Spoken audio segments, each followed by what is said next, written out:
ये हेलिडे रेजनिक और क्रेन की किताब के तीसरे चैप्टर का दूसरा मल्टीपल चॉइस क्वेश्चन है, और क्वेश्चन की स्टेटमेंट ये है: a small child is playing with a ball on a level surface. She gives the ball a push to get it rolling. Then the ball rolls a short distance before coming to a stop.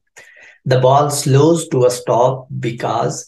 तो statement हमें ये बता रही है कि एक बच्चा एक गेंद के साथ खेल रहा है, और वो जिस जगह पे खेल रहा है उस सरफेस के ऊपर बॉल को धकेलता है, और बॉल थोड़ा दूर रोल करने के बाद रुक जाता है।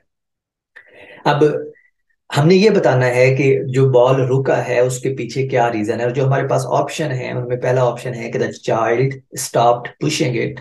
बच्चे ने उसको पुश करना छोड़ दिया। जो बी ऑप्शन है, speed is proportional to force, जो ये बता रही है कि स्पीड फोर्स के प्रोपोर्शनल है। जो तीसरा ऑप्शन है वो हमें ये बता रहा है कि there must have been some force on the ball opposing the direction of motion की।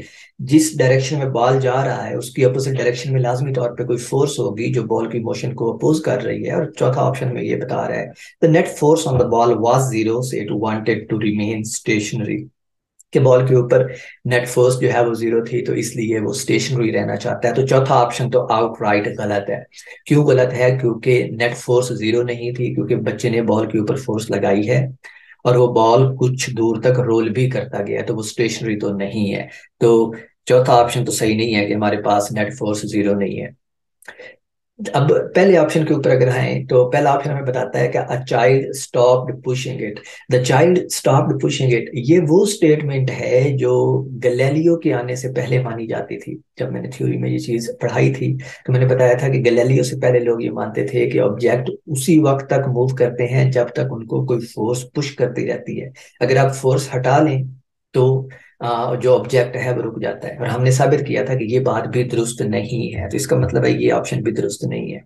जो ऑप्शन बी है, speed is proportional to force, we have not studied anything like this. Speed जो है वो फोर्स के प्रोपोर्शनल नहीं होती। हम न्यूटन के दूसरे लॉ में जाके देखेंगे कि दरअसल एक्सलरेशन जो है वो फोर्स के प्रोपोर्शनल होता है, तो ये ऑप्शन भी सही नहीं है। अब हमारे पास सी ऑप्शन रह जाता है सिर्फ, जो लाजमी तौर पर सही होना चाहिए, but we need to make sure कि ये सही है। और सी ऑप्शन ये है कि there must have been some force on the ball opposing the direction of motion. कि बॉल के ऊपर लाजमी तौर पे कोई ऐसी फोर्स लग रही है जो बॉल की मोशन की डायरेक्शन की अपोजिट डायरेक्शन में है। और हमें पता है कि जब भी कोई बॉल या कोई भी ऑब्जेक्ट किसी सरफेस के ऊपर मूव करता है तो उसके ऊपर फ्रिक्शन की फोर्स लगती है जो उसकी मोशन को अपोज करती है। तो इसका मतलब है सी ऑप्शन जो है ये सही ऑप्शन है, और वो जो अपोजिंग फोर्स लग रही है that is actually fictional force.